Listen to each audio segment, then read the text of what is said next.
원장님 시작하시죠. 원고 올려달라고 그랬는데. 원고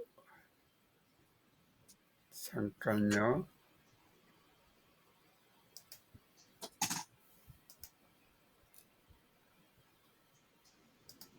제가 원고를 공유를 하도록 하겠습니다. 공유할 동안에 오늘은 발제보다는 토론할 내용들이 좀 많을 것 같고요. 이게 충분히 학습이 되어져야 토론이 되어지는데 이게 지난 11장까지 우리가 논의해왔던 전체적인 부분들을 가지고 저자가 이제 자기가 주장해왔던 부분들을 제안하는 그런 부분들인데, 그 제안에 우리가 동의할 수도 있고 동의하지 않을 수도 있고 그리고 또 거기에 대해서 현실적으로 타당한 것인지 굉장히 거대 담론들을 이야기를 한 부분들이기 때문에 참조해 주시면 좋겠고요. 먼저 오늘 돌봄민주국가, 이 책 제목에 있는 돌봄민주국가를 그동안에 강조해 왔는데, 그 부분들을 어떻게 이제 본인이 디자인해 갈 것인가, 설계해 갈 것인가에 대한 내용으로 열흘 꼭지로 이야기를 하고 있습니다. 열흘 꼭지 중에서 그동안에 했던 1장과 2장에 나와 있는 1장에는 그동안에 해왔던 기존 돌봄 정책에 대한 한계가 무엇인지에 대한 이야기, 두 번째로는 본인이 강조하고 있는 뒤에 나올 5가지의 그 내용들에 대한 정책 제안에 대한 그 주 내용이 되는 함께 돌봄에 대한 책임에 대한 내용들, 그리고는 이제 본인이 앞에서 계속 이야기했던 것들을 돌봄 헌법에 대한 것들을 기재가 되어져야 된다. 그 다음에 돌봄부가 있어야 된다. 헌법이 있으니까 거기에 맞는 돌봄부가 있어야 된다. 굉장히 어떻게 생각하면은 아주 거칠게 표현하면은 혁명적인 발언을 하는 것들이고, 조금 더 하면은 우리의 지금 복지 제도에 대한 패러다임 전환을 제안하는 그런 내용이라고 볼 수 있습니다. 두 번째로 돌봄부가 생기면은 돌봄 책임에 대한 복무제, 그리고 돌봄 교육, 그 다음에 돌봄에 대한 연금까지도 우리가 가지고 있는 연금에 대한 몇 가지 연금이 있는데, 돌봄에 대한 것에 대한 연금까지도 해야 된다라고 이야기를 하고 있습니다. 마지막으로 간단하게 그동안 했던 이야기를 정리하는 맥락이 있는데, 이 이야기를 먼저 들어가기 전에 복지 그동안에 사실은 우리 김용동 목사님이 할 때 자꾸 복지와 돌봄에 대한 것들을 같은 거라고 이야기를 하고, 그러니까 공부를 안 하면은 매일 맨날 그 소리를 하는 거 될 수밖에 없어요. 근데 마지막에 와서 들어야 되는데 물론 중간에 그 부분들을 조금 더 점검이 된 부분도 있지만은 복지 원리와 돌봄에 대한 원리가 어떠한지에 대한 것들을 좀 정리를 했습니다. 복지의 원리에 대한 부분들은 똑같은 인간다운 삶을 추구하는데 거기에 보장서는 하나는, 복지 원리는 시민적인 권리를 요구한다면은 돌봄 원리는 권리가 아니라 윤리적인 거 좀 더 가미해서 시민적인 책임에 대한 이야기를 하고 있겠고요. 복지 원리는 자원에 대한 자원을 재분배해야 되겠다는 내용이라고 한다면은, 돌봄에 대한 원리는 관계 속에서 돌봄을 실천해야 된다 하는 이 맥락들을 전체적으로 이해하지 못하면은 계속적으로 다른 이야기를 할 수밖에 없어요. 이분은 이런 맥락에서 이야기하고 있는데 나는 내가 알고 있는 복지 예를 가지고 자꾸 다른 이야기를 짚어가는 거예요. 내가 알고 있는 이야기를 하는 것이 아니고, 이분이 요 내용을 설명하기 위해서 어떻게 하고 있나 하는데, 내가 이해하고 있는 부분들을 가지고 자꾸만 아니다라고 하는 이런 맥락으로 접어가 버리면은 이 책에 대한 공부에 대한 의미가 없어지는 거예요. 그 맥락 속에서 그러면 내가 이야기하고 있는 근거가 무엇인가, 하는 것들을 우리가 찾아 나서는 것들을 봐야 됩니다. 물론 이분이 이야기하는 것이 옳다 그러다에 대한 내용은 논외로 하더라도 어쨌든 그 근거 부분들이 정확해야 된다는 이야기가 되겠어요. 그리고 좀 더 이 부분들을 이해하기 위해서 다들 이해하고 있는 내용이 되겠지만은 요 부분들을 잘 모르고 또 우리가 그냥 동네에서 이야기하는 사람이라면은 그냥 이런 용어를 함부로 써도 관계없어요.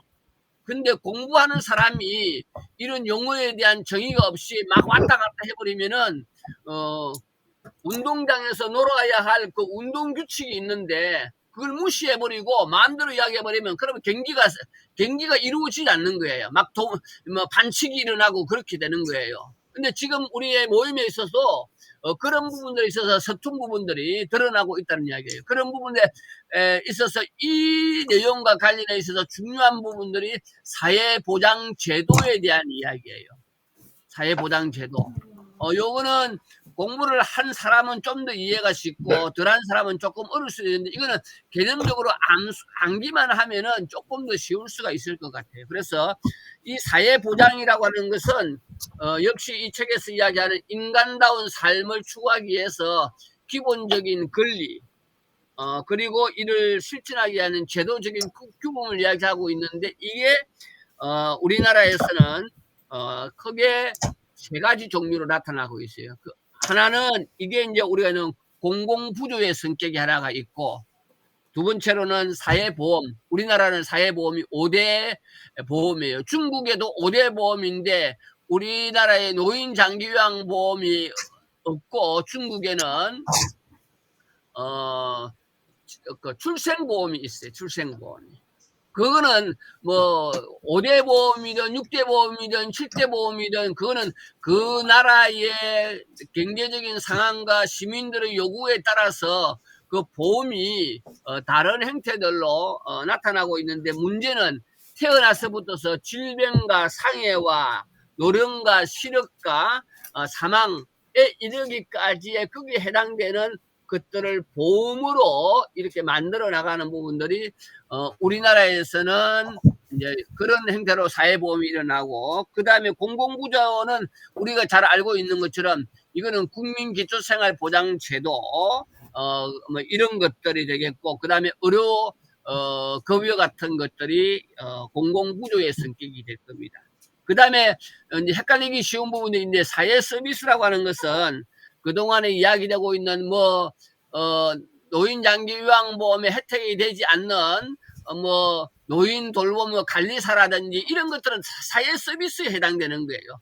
거기에 해당되지 않는 그런 부분들은 노인과 장애인 이런 모든 그 아동이라든지 돌봄 육아 이런 것들에 대한 것들은 사회 서비스에 해당된다 하는 이 부분들을 좀 더 이해하면은 이 내용에 대한 것들을 좀 더 명료하게 이해할 수 있기 때문에 제가 이 부분들을 그냥 간단하게 먼저 정리를 하고 출발을 하겠습니다. 자, 그다음 이제 기존 돌봄 정책의 한계가 뭐냐 했을 때는 계속 제자가 이야기했을 때 돌봄 제공자에 대한 직접적인 지원을 제도화하자. 이 부분들을 이제 계속해서 강조하고 있는 것들이죠.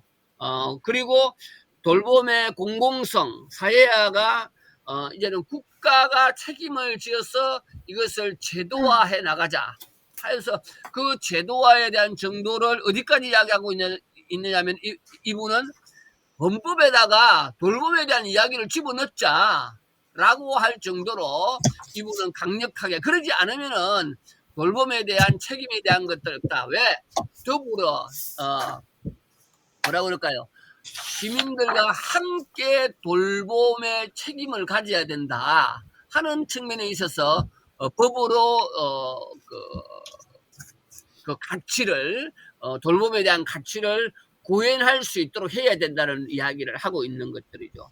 세 번째로 그런 것들이 돌봄과 시장에 대한 그러한 노동이 제공했는데 그 서비스를 제공해 불이익을 받지 않도록 그렇게 해서 돌봄과 그 돌봄 시장 노동을 제공하는 부분들이 공존해 나갈 수 있도록 이것을 지원해 나간다는 부분들을 기존 돌봄 정책에 대한 한계를 지원하고, 앞에서 우리가 뭐 여러 가지 주의라는 부분들을 계속해서 이야기를 해봤죠.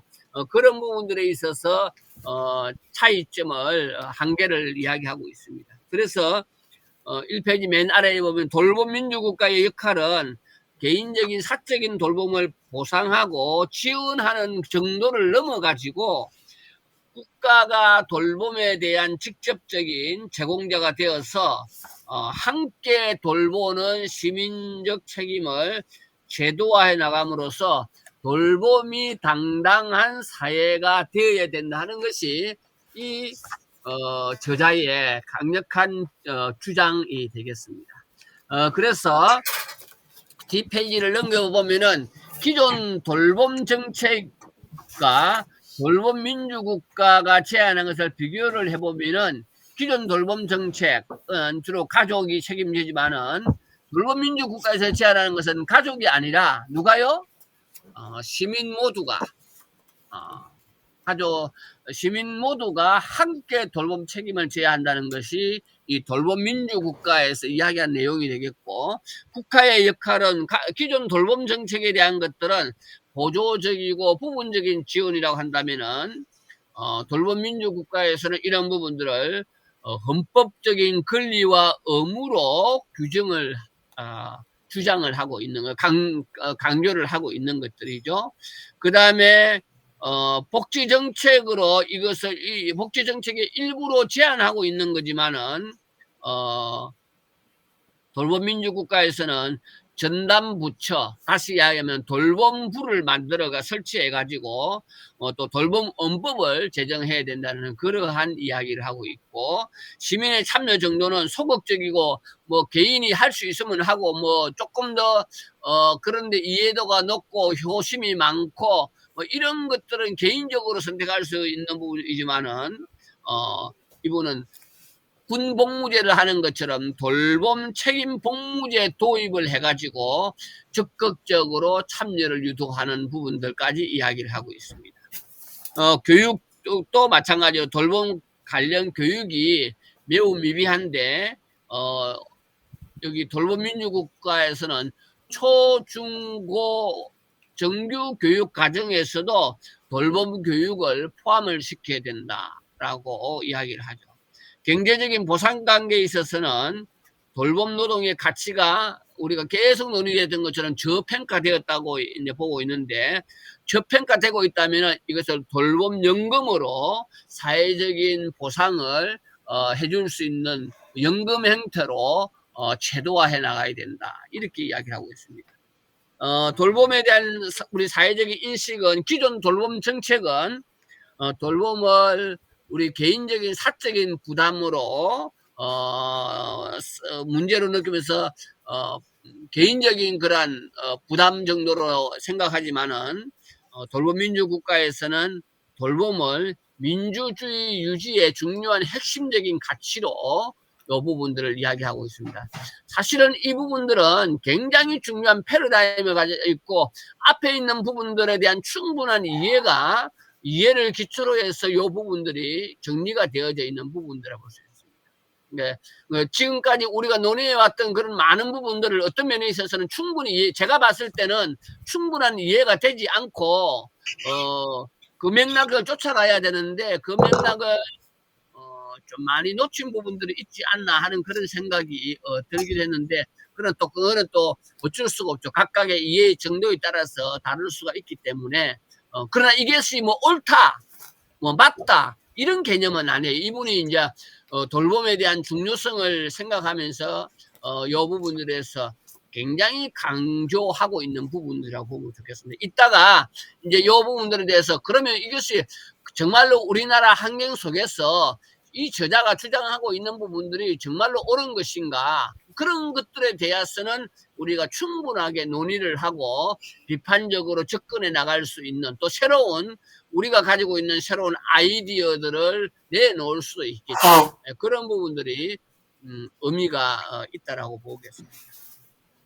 그러면 요 5가지의 내용을 이야기하기 위해서 이 사람이 이야기하는 시민의 함께 돌봄 책임에 대한 것들이 이야기합니다. 시민의 돌봄의 시민적 책임이라고 하는 것은 시민 모두가 의존과 돌봄의 망에 속해 있다는 그런 근거를 가지고 함께 돌봄 책임이라는 말을 합니다. 그래서 이 시민의 함께 돌봄 책임이 가지고 있는 함의가 어떤 것이냐 할 때 책에서는 3가지로 이야기하고 있죠. 돌봄의 가치가 저평가되었는데 이것을 새롭게 재고해야 될 필요성이 있다. 2번째로 시민의 자격에 대한 근본적인 재고를 요구하고 있고, 3번째로는 지금의 세대뿐만 아니라 앞으로 올 미래 세대를 위한 책임으로 이 함의를 갖고 있다. 그래서 함께 돌봄 책임을 제도화해 나가야 된다라고 이야기를 하는 거 있습니다. 이제 그러면 이제 3장에서부터서 7장까지 5가지의 부분들은 우리가 공부했던 내용들인데 돌봄에 대한 헌법을 명문화시켜야 된다. 그래서 규범적으로 우리의 삶과 사회를 지탱하고자 견인하는 가치로 돌봄을 인정하는 것이 아니라 인정하는 것이다. 인정. 그다음 2번째로는 그동안에 우리가 정치적으로 돌봄을 무시하고 배제해왔던 과거의 관행과 제도에 대한 반성과 성찰이 필요하다라고 이야기를 하고 있습니다. 그래서 이분은 과감하게 헌법에 대해서 돌봄을 명문화하는 헌법의 개정안을 이렇게 제시를 하고 있어요. 그래서 전문에 우리나라의 헌법 전문에 국가가 추구하는 사회적 가치로 돌봄을 명시해야 된다. 요 정도로 이야기할 수 있는 부분들이라면은 이분이 정치 철학을 전공했기 때문에 요런 충분한 검토를 통해 가지고 아주 뭐라 그럴까요? 핸들을 아주 그냥 크게 꺾으면서 이야기를 하고 있는 거라고 볼 수 있습니다. 그리고 전문이 있으면 총강에는 이제 국가와 국민이 돌봄의 가치를 수호하기 위해서 노력해야 된다 하는 것을 신설해야 된다고 이렇게 이야기를 하고 있고, 그 다음에 2장의 국민의 권리와 의무에 있어서는 기본권의 주초를 돌봄에 힘입은 사람으로 수정을 해야 된다 하면서 각각에 대한 이 예시들을 돌봄 의무와 돌봄권에 대한 이야기들을 이야기하고 있죠. 그래서 돌봄 헌법에 대한 부분들. 그 2번째로는 함께 돌봄 책임 제도의 이러한 제도화는 헌법이 만들어졌으니까 그 헌법의 가치를 구현해 나가기 위해서는 거기에 맞는 부처가 있어야 된다는 이야기죠. 그래서 문화관광부가 있고 보건복지부가 있는데 돌봄부를 따로 이렇게 설립을 해야 된다는 이야기를 하고 있습니다. 돌봄부. 여러분들이 동의를 할지 안 할지 이따가 또 이제 논의가 되고 토론이 돼야 되겠지만은 돌봄부에 대한 이야기를 하고 있습니다. 그래서 한국에서는 왜 돌봄부가 설립돼야 하느냐 하는 당위성을 한 2가지 정도로 이야기를 하고 있는데, 현재 우리나라에서는 돌봄에 대한 정부의 역할이 점점 커지고 있다라는 이야기가 되겠죠. 이거는 지금 이야기하고 있는 커뮤니티 케어라든지 지역사회 통합 돌봄이라든지 이런 논의들이 계속해서 진행되고 있기 때문에 저출산 고령 문제에 있어서 시급하기 때문에 우리나라의 환경과 관련해 있어서 돌봄에 대한 정부의 역할이 예산이 들어가고 있는데 그런 부분에 있어서 돌봄부가 따로 필요하지 않느냐라는 이야기를 하고 있고, 2번째로는 과거에 돌봄 정책이 없는 것은 아니었고 있어 왔는데 이런 것이 파편적으로 교육이라든지 복지라든지 노동이라든지 그 다음에는 또 뭐 여성가족부라든지 이 젠더의 명목으로 진행되어 왔죠. 그런데 앞에서 제가 책에 없는 이야기, 사회 서비스가 확대될수록 종합적인 책임 있는 그런 서비스가 발전되는 것이 아니라 파편적으로 칸막이 행정을 하다 보니까 이것이 보다 더 종합적이고 통합적이고 체계적으로 접근이 되지 않기 때문에 이런 각각의 부처가 있다 보니까 돌봄에 대한 것을 각각의 부처를 하고 있는데 이것이 종합적이고 체계적이지 않기 때문에 돌봄부라는 것을 만들어 가지고 보다 체계적으로 해 나가자 하는 것이 이 저자의 강조하는 부분들입니다. 그래서 돌봄부가 그러면 만들어지면은 어떤 역할을 할 수 있을 것인가 했을 때 돌봄부 설립 자체가 국가적 논의의 주제라는 점을 명시적으로 보여주는데 통합적인 앞에서 이야기했던 돌봄 체계를 구축해 주고 그리고 그렇게 되어지면 돌봄 제도의 예산을 관리하고 법 제도를 마련해 감으로써 이것을 관리 감독해 나가는데 중추적인 그런 역할을 할 수가 있습니다. 그 다음에 돌봄의 이슈에 대해서 어떻게 함께 더불어 살아가는지에 대한 것들을 논의해 갈 수 있는 것들이 되겠고 네 번째로는 돌봄부를 통해서 범정부적으로 돌봄의 가치를 고양하고 돌봄이 우리 사회의 공적 정치적으로 대표될 수 있도록 지원하는 역할을 할 수 있다. 이게 이제 돌봄부의 역할이라고 하는 거죠.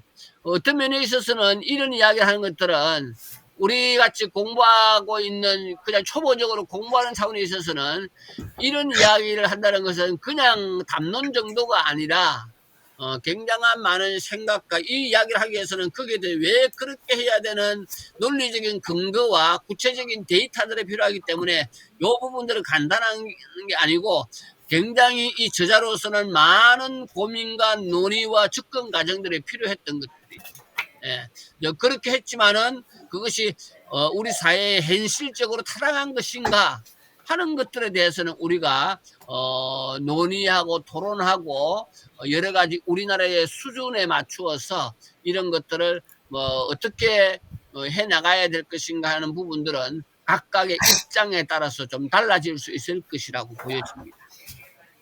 세 번째, 이제 돌봄부가 만들어지면은 함께 돌봄 책임 제도화를 해나가는데 돌봄 책임 복무제를 이야기하고 있습니다.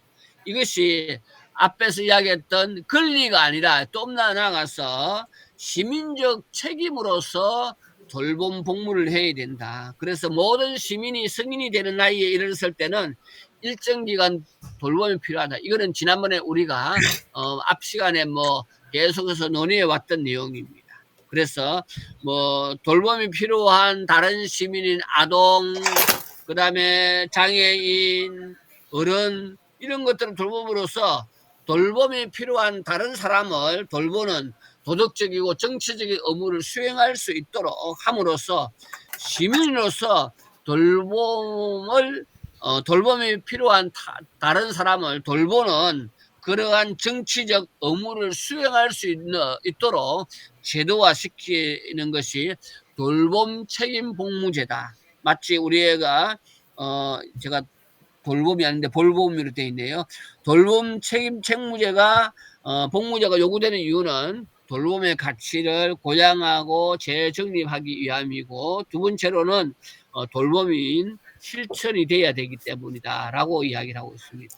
여기서 보편적인 복무제라는 이야기는 돌봄 책임 복무를 병력 복무와 연계하는 것으로 기본 자산제와 연계하는 것으로 그렇게 보입니다. 그래서 돌봄 책임 복무제는 시민의 돌봄 책임을 보다 제도화하기 위해서 이야기하고 있고요. 그러게 하기 위해서 성불평등 구조에 도전하면은 우리 사회의 소모적인 젠더 갈등의 해소를 이룰 수 있다라고 보았고요. 청년 불평등 문제를 해소할 수 있다고 보고 세대 갈등 문제를 해소할 수 있다고 보았고 안보 능력을 이렇게 강화할 수 있다라고 네 가지 정도로 정리를 이 책에서는 하고 있습니다. 네 번째로 돌봄 책임 복무제와 함께 돌봄에 대한 교육을 이야기하고 있습니다. 그래서 돌봄이 이런 거 하기 위해서 돌봄이 시민교육 차원에 있어서 필요하다라고 이야기를 하고 있고, 시민교육 중에서도 민주 시민교육에 있어서 꼭 필수적으로 이 돌봄이 우리 전 국민이, 전 시민이 돌봄에 대한 이해를 하기 위해서는 교육이 필요하다라는 이야기를 하고 있습니다.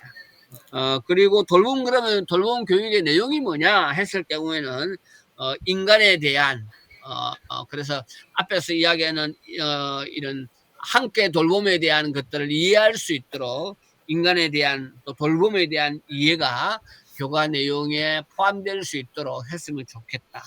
그다음에 여러 가지로 장애인이라든지 노인이라든지 여성 젠더라든지 이런 취약한 사람들에 대한 윤리, 공감, 책임, 의무감 등이 교과 내용에 포함되어야 된다라고 이야기를 하고 있고, 그래서 이 돌봄 교과 과정에는 실천으로서의 돌봄이 포함되어야 된다라고 이야기하고 있습니다.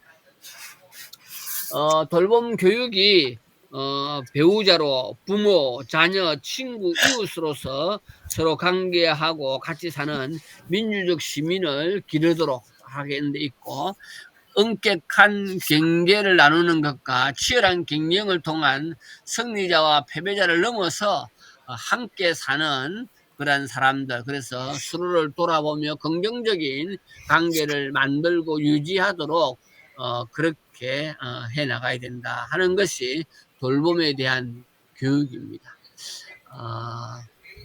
마지막으로 돌봄에 대한 연금을 이야기하고 있습니다. 앞에서 이야기했던 연금은 공적 연금이 있는데, 연금이 노후 빈곤을 해결하기 위해서 소득보장제도의 일환으로 개인이 받은 임금의 일부를 보험료를 납부하고 이를 통해서 경제적 기여로 은퇴 이후의 생활을 보장받는 것이 공적연금이라고 한다면은 요 돌봄연금도 이 마찬가지로 마치 강제적으로 저축을 하는 것처럼 시민의 은퇴 이후의 생활에 대해서 적극적으로 돌봄을 개입하여 해서 보장하도록 하는 행위를 생각하면서 돌봄에 대한 공적 연금에 대한 이야기를 하고 있습니다. 그런데 그동안에는 돌봄이 공적 연금 제도 하에서는 전혀 그것이 이루어지지 못했고, 그런 가운데 있어서 아이나 노인, 장애인 이런 가족들을 돌보는 사람들이 임금도 그 노동의 가치에 대한 평가도 저하되고 있는데, 거기에 대해서 연금도 못 받게 되지면은 퇴직 이후의 생활에 대해서 굉장히 힘들지 않느냐, 이렇게 하면서 제가 봤을 때는 이 저자가 실현 가능성에 대해서는 논의를 따로 해야 되겠지만은 이 주장을 하기 위해서 굉장히 촘촘하게 요 자기의 주장을 뒷받침하기 위해서 그런 제도적인 부분들을 이야기하고 있는 것 같습니다. 뭐 나머지 돌봄연금 제도의 기본 방향은 뭐 우리나라에서는 출산에 대한 것들은 없고, 중국에는 출산연금이 있죠. 출산보험에 대한 것들이 있는데 우리나라는 장기요양보험만 있는 것들이죠. 조금 이제 형태가 다른데 어쨌든 이런 돌봄연금 기본 취지는 이 공무로서 돌봄을 연금 제도를 통해서 공식적으로 마치 직장에서 일을 해가지고 공적 연금을 받는 것처럼 가정에서 또 일반 가는 것처럼 노동에 대한 임금이 저하됐다 하더라도 이런 것들을 보상적으로 공적 연금 제도를 돌봄에도 넣어야 되지 않는가 하는 이야기를 공식적으로 인정하자라는 그런 이야기가 되겠고요. 그다음에는 돌봄연금을 하다 보면은 결과적으로 출산율을 높이는 데 있어서 여성들에게 특히 돌봄을 수행하는 돌봄이 여성들이 많이 있는데, 그 여성들이 참여할 수 있도록 연금 수급권을 강화하는 데 있어서 매우 의미가 있다라고 이렇게 보고 있습니다. 그다음에 돌봄연금이 부모의 자녀 양육에 국한되어서는 안 된다. 그래서 가족 돌봄 크레딧 제도를 이렇게 이야기를 하고 있습니다. 이렇게 5가지로 이 돌봄 이 민주국가를 실현하기 위해서 돌봄에 대한 책임을 하기 위해서 5가지로 이 부분을 제안을 하면서 디자인을 하고 있습니다. 그래서 이제 정리를 한다면은 이 함께 돌봄 책임의 제도화를 위해서는 이야기했던 제가 앞에 몇 가지를 책에 없는 이야기를 드렸던 것처럼 기존의 틀을 깨는 과감한 황골 탈퇴할 수 있을 정도의 변혁적인 대전환이 필요하다라는 것들을 이야기하면서 이 5가지 이야기를 하고 있습니다. 요 정도로 제가 발제를 마치고요. 뒤에 있는 내용은 토론해야 될 중요한 내용들이 되겠습니다. 이 책을 읽고 각자 느낀 부분들을 좀 나눌 수 있었으면 좋을 것 같고요. 그 다음에 논의하고 토론할 내용들을 조금 요 앞에 있는 내용들은 정리했던 부분들이고 뒤에 각각에 있는 돌봄 헌법에 대한 것들, 돌봄부에 대한 것들, 돌봄 책임 복무제에 대한 것들, 돌봄 교육에 대한 것, 돌봄 연금에 대한 것들, 이런 것들을 이제 이 사람은 그렇게 강요를 하고 있는데 우리는 그 부분에 대해서 물음표를 던질 수가 있잖아요. 우리 공부하는 과정 속에서도 몇 차례 여러 가지 논의들이 있어 왔는데 이런 부분 어떻게 해야 될 것인가, 여기까지 먼저 하고 시간이 좀 있으니까 먼저 뭐 저만 읽는 건 아니고 다른 분들도 읽었으니까 이 책을 통해서 느낀 점들을 좀 먼저 한마디씩 이렇게 먼저 좀 해주시면 좋겠다. 예, 여기까지 하고 토론을 이어가도록 하겠습니다. 그러면 지금 발제를 다 들었는데 그 발제 들으신 느낌, 소감을 한 말씀씩 김수진 씨, 은진유 씨, 안 들려요. 지금 원장님 발제를 다 들으셨는데 그 발제 들은 느낌, 소감을 한마디씩 김수진 씨, 은진유 씨, 박정호 씨, 그리고 저 이렇게 말씀을 듣도록 하겠습니다. 김수진 씨 부탁합니다. 김수진 씨? 왜 맨날 김수진 씨 멈춰요? 김수진 씨 늦게 왔는데. 딱 그림이 내가 볼 때 맨 먼저 나오거든.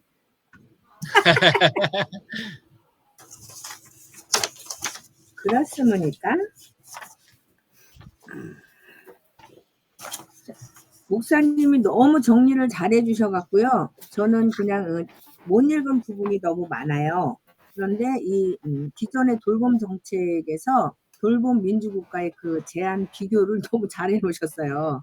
그래갖고 저는 김기장 씨가 쓴 이 돌봄 민주국가 이 제안에서 돌봄의 주체를 이렇게 옛날에는 우리 가족이 서로 하고 여성이 했었잖아요. 그거를 시민 모두 함께 돌봄을 책임을 져야 된다. 저는 이 말에 한 80%는 그렇게 해야 된다라고 생각해요. 요즘은 자녀들이 별로 없기 때문에 사실은 이거 모두가 다 함께 해야 되지 않으면 이게 해결되지 않을 것 같은 생각이 들었고요. 그다음에 이게 국가의 역할이 사실은 이게 보조적인 부분에서 이 돌봄을 너무 저평가됐다는 생각이 드는 게 사실 돌봄을 해보니까 쉽지 않아요. 되게 어려워요. 그 어려운 부분들을 그냥 이게 가족에게만 이렇게 조금씩 한시적으로 조금씩 이렇게 하는 것보다는 진짜 법적으로 권리화시키고 의무화시켜갖고 이거를 강조해야 되지 않을까 이런 생각이 저도 들었고요. 그다음에 이 제도적으로 봤을 때도 이게 복지 정책을 우리나라는 그 노인한테 한정적으로 그 그룹별로 말하자면 노인복지관 따로, 뭐 경로당 따로 뭐 이런 식으로 해갖고 선별적으로 이게 선택하는 사람에 한해서만 이걸 해주잖아요. 그렇게 하지 말고 전체적으로 그냥 어떤 진짜로 돌봄 부처를 딱 이렇게 행자부 이런 식으로 해갖고 딱 해서 체계적으로 그냥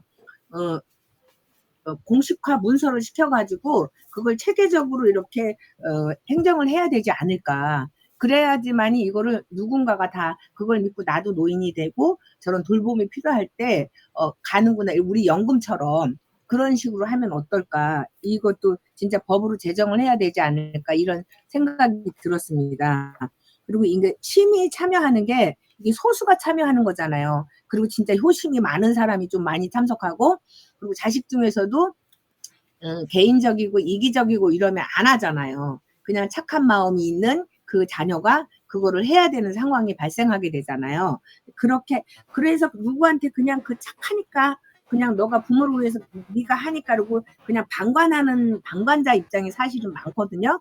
그런 부분들을 그렇게 맡기지 말고 진짜 이 복무제도를 해갖고 군인 제도처럼 안 가면 큰일 나는 것처럼 이렇게 법제화 시켜야 되지 않을까 이런 생각이 조금 적극적으로 이렇게 했으면 좋겠다라는 생각이 들고요.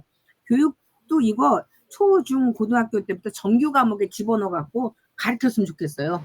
교육을 해가지고 우리도 지금 현재는 학생이고 배우는 입장이고 젊고 건강하지만 나이가 들면 누가 되든지 그리고 우리가 이 다사사회이기 때문에 뭐 장애인도 마찬가지예요. 누구나 장애인이 될 수 있는 것처럼 그렇게 되어야 되지 않을까. 그냥 이 돌봄 교육은 완전히 저는 100% 해야 된다라고 생각을 하고요. 그다음에 경제적인 이 보상에서는 정말로 진짜 최저 시급이에요. 저도 생활지원사도 해봤고 요양보호사도 해봤어요. 그랬는데 최저의 그 시급을 받으면서 사람 대접도 못 받는 거예요. 어떻게 보면 남자 어르신들한테 갔을 때는 어떤 뭐라 그럴까 안 좋게 표현하면 성에 관련돼 있는 그런 노이르게로 그렇게 생각하시는 분들도 있고 너무 안 좋게 평가되니까 이거는 아닌 거예요. 아무리 우리가 교육을 하고 아니다라고 해도 어르신들이 그렇게 생각하지 않아요. 그리고 노인 자체의 성 문화가 어디 이렇게 오픈되어 있는 게 아니기 때문에 그렇게도 음지에서 그렇게 오는 사람들을 그렇게 성놀이개로 생각하는 부분들도 없지 않아 있다는 거. 그런 것들도 저는 이거 법적으로 규제를 해갖고 진짜로 다 이렇게 그렇게 하면 안 되는 거 못 받게끔 그렇게 규제를 시켜야 되는 것 같고요. 이게 사회적으로 제도화 시켜야 되고 그다음에 이 돌봄 그 연금을 해서 국민연금처럼 돌봄을 받는 사람들이 연금을 받을 수 있도록 그렇게 해주면 어떨까. 그리고 돌봄을 받는 사람이나 돌봄을 하는 사람이나 다 연금화 시켜서 받으면 어떨까. 국민연금화 시켜서 돌봄연금으로 이렇게 가면 어떨까라는 생각도 들었고요. 그다음에 이 사회적인 인식이 우리가 기존의 그 돌봄은 사실 저도 그렇게 부모님을 그렇게 모시고 보내드렸지만 어떤 한 사람만 부담을 하게 해요. 그쵸? 그 가족 내에서도 그렇게 하지 말고 그냥 전체적으로 다 그냥 해야 되지 않을까. 그래서 그게 가치로 자리를 잡아야 되고 누구나 다 이렇게 어려서 태어날 때는 그렇게 애기처럼 유아를 돌봄 받듯이 본인이 성장하면은 그 시작부터 교육을 다 그렇게 받으면서 우리가 나이 들어서 갈 때 이렇게 돌봄을 받고 가야 된다라는 것들을 여기 이 김희강 선생님이 얘기했던 것처럼 그렇게 체계화 시켜서 가야 되지 않을까. 저는 그 전체적으로 목사님이 이걸 너무 요약을 잘 해주셔갖고 요 요약뿐만 해도 정리가 안 됐던 부분들이 딱 정리가 저는 됐어요. 그래서 이해가 100% 됐고 너무 잘해주셔가지고 설명하기도 너무 좋게 잘해주셨습니다. 저는 그래서 이 김희강 씨가 제안했던 게 얼마만큼 이게 우리 사회에 적응이 되고 수용이 될지는 모르겠지만 이렇게 가야 된다고 저는 봐요. 감사합니다. 완전히 전체를 섭렵해 주셔서 고맙습니다. 목사님이 너무 정리를 잘해주셔서 섭렵할 수 있게 해주셔갖고 네. 이렇게 가야 되지 않을까 저는 생각해요. 근데 이거를 세부적으로 우리가 이렇게 갈 부분에는 뭐가 필요하고 어떤 법이 필요하고 그 법이 왜 불합리하고 합리하고 이런 것들을 우리가 이렇게 체계적으로 조금 이렇게 논의를 좀 하고 이 부분은 안 될 수도 있고 될 수도 있고 이런 것들을 디베이트화 시켜갖고 조금 발전 있게 토론을 좀 해보면 어떨까 이런 생각은 해요. 다음은 은진 씨 부탁합니다.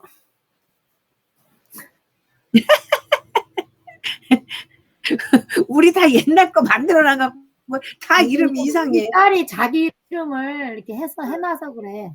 나도 수진이 큰 딸이 이름도 그러니까. 해놔서 그래 옛날에. 같이 쓰니까 그래. 옛날엔 내 거였는데. 저는 뭐 책에 나온 것은 뭐 다 이미 다 아는 내용이니까 말씀드릴 수 없고, 그 앞에는 좀 어려웠는데 뒤에 총정리를 이렇게 이 작가분이 이렇게 쓰시면서 해놓은 게 뒷부분은 공감이 가요. 어떤 부분이면 이분이 한 대로만 하면은 정말로 신라권처럼 되죠. 돌봄이. 너무너무 좋잖아요. 아예 신라권처럼 되는데 헌법으로 넣는 것도 참 좋아요. 이걸 아예 헌법 안에. 그 다음에 여기서 좀 새롭게 제가 느끼는 건 뭐냐면 보편 복무제라는 말을 어떻게 다른 말 어디다 갖다 썼나, 이 사람이 말을 만들었나, 이거 모르겠어요. 보편 복무제인데 군인 갔다 와서 군인을 1년 하고 1년은 이제 보편 복무제로 돌봄을 한다 이거잖아요. 군인으로 가서. 그런데 이게 현실화가 될까 싶은 생각이 들는데 좋긴 좋은데 이게 현실화가 되기가 좀 어려울 것 같고, 그 다음에 헌법으로 만든다는 것도 그 아이디어는 좋지만 그게 헌법으로 들어가기는 조금 유용하지 않을까 이런 생각이 듭니다. 그리고 한 가지 또 적극적으로 저도 이제 찬성 입장을 해주고 싶은 건 그 부서 돌봄부를 아예 이렇게 하나 부서를 만든다는 거, 그게 돌봄을 이렇게 전문적으로 이렇게 하는 거, 이런 부서는 행정안전부처럼 그렇게 만들어야 돼.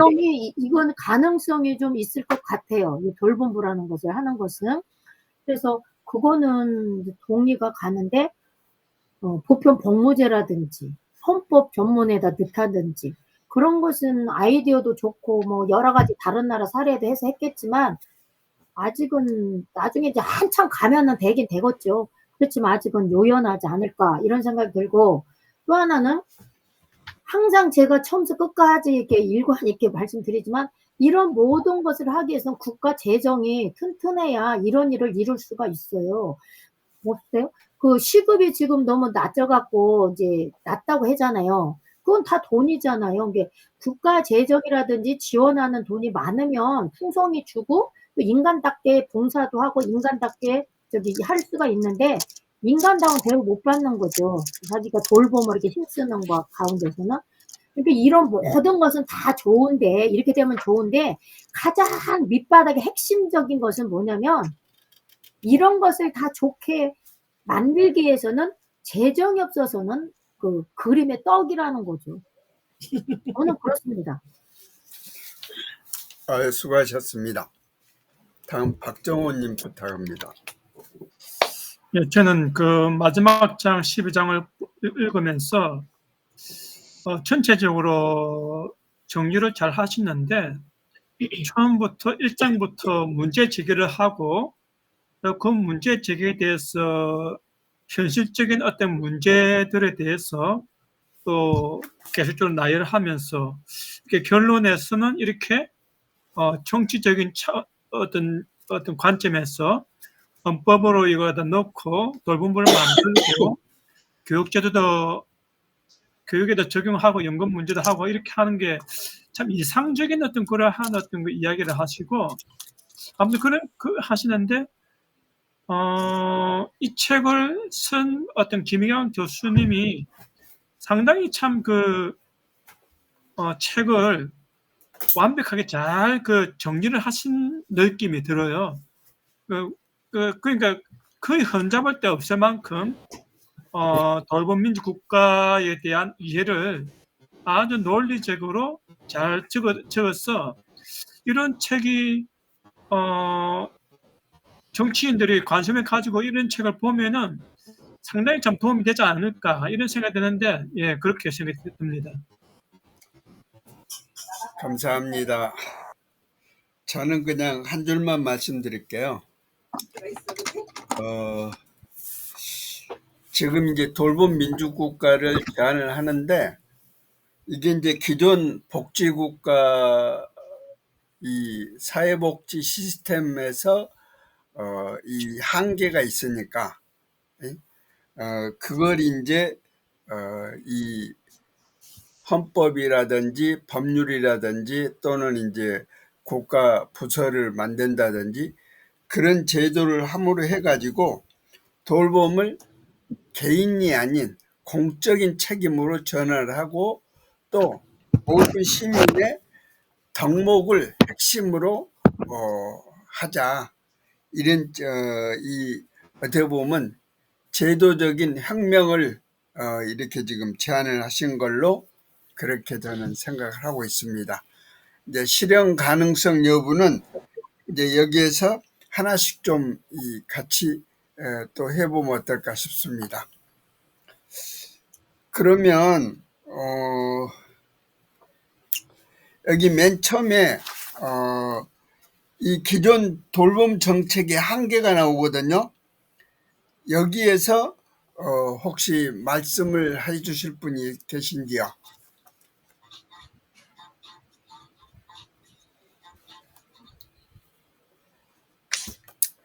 그러니까 기존 돌봄 정책이라는 것이 사실 이 돌봄을 여성의 역할로 이렇게 책임 전가를 하는 거죠. 또 국가에서도 그냥 부분적으로만 이렇게 하고 또 돌봄 노동도 저평가를 해가지고 이 한계가 이제 들어있다는 거죠. 그렇기 때문에 국가가 적극적으로 직접 돌봄 제공자가 될 필요가 있다라고 김희강 교수님은 말씀을 하고 계시거든요. 그러니까 공공 책임이 제대로 이루어지질 않으니까. 근데 이제 지금 사실 보면은 돌봄 통합 지원법이 이제 명년에 시행이 된다고 하는데 시행령이라든지 시행규칙 보면은 그게 좀 형식적이지 않느냐. 그러니까 노인은 기본으로 넣어놓고 두 번째 장애인을 넣었어요. 거기까지는 언급을 하는데 더 이상 언급이 안 되고 있으니까 그 돌봄 관련 기관들이 이걸 이제 요즘 관심들이 많아져서 지금 의견 표시를 하고 있거든요. 그런 차원에서 이 돌봄이 좀 더 차원 높은 수혜가 가능하도록 개인 차원이 아닌 국가. 그래서 이 2018년에 제도를 만들고 2019년부터 커뮤니티 케어를 만들어서 이 개인이 아닌 지역사회가 그걸 해보는 시범 사업을 하고 해가지고 지금 2019년이니까 6년 차지요. 6년 지나고 명년은 이제 법이 시행되는 그런 저기를 하고 있는데 이런 돌봄 정책이 한계가 있다고 하는 것은 다 인식을 하는데 그걸 어떻게 개선할 것인가 하는 차원이 한번 의견을 이제 까꿀로 박정원님, 은진 씨, 수진 씨 이렇게 말씀을 들어보도록 하겠습니다. 그래서 저는 이 문제에 대해서 그렇게 깊이 생각 안 해봐가지고 잘은 모르겠어요.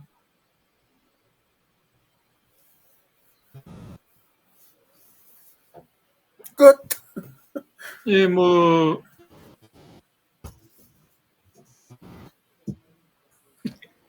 그렇게 문제는 있는데 뭐 제가 뭐 그것에 대해서 그렇게 대안에 대해서 그렇게 깊이 생각 안 해봐가지고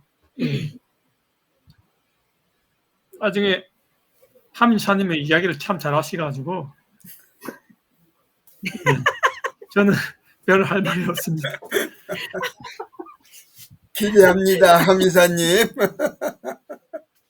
네, 제가 이제 어머님을 20년을 모셨잖아요. 근데 지금 그 엄마가 그 20년 전에 사회복지로 돌봄을 받았을 때는 진짜 너무 열악했어요. 복지라는 자체도. 그래서 독거 어르신이라고 하는 그런 상황에서 엄마가 혼자 사시니까 그 수급자라고 하나요, 그쵸?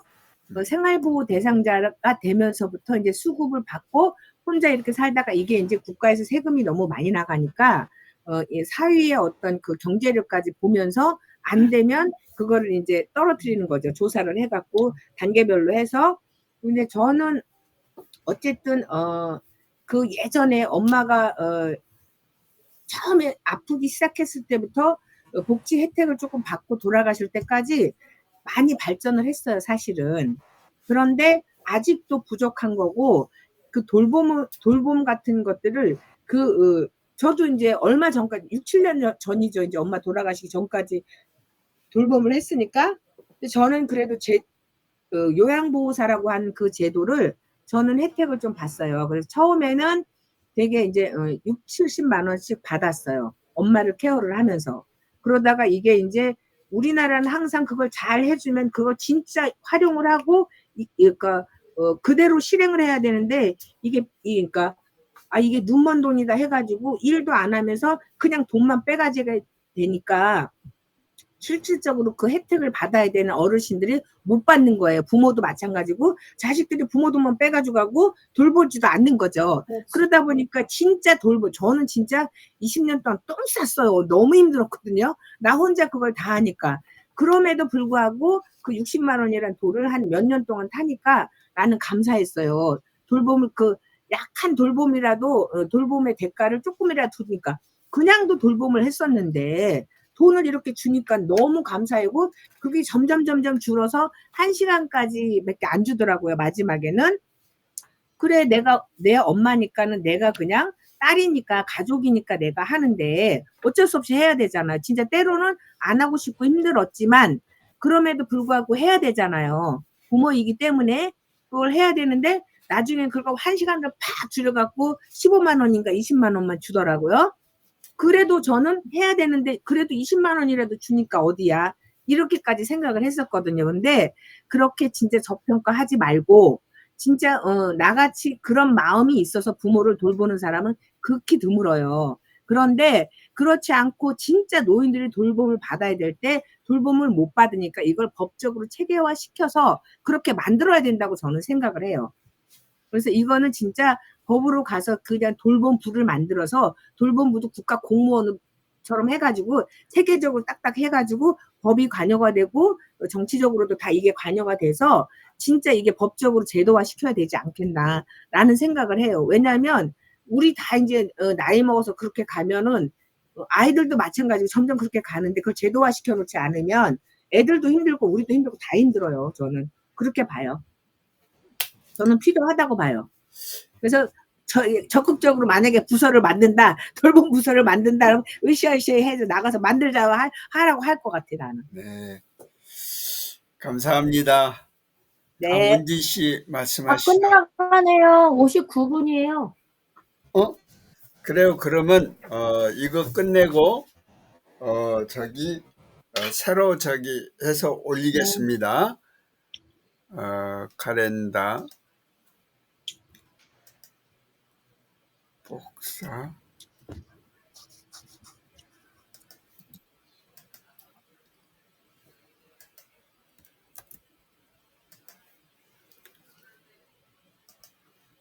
자, 보냈습니다.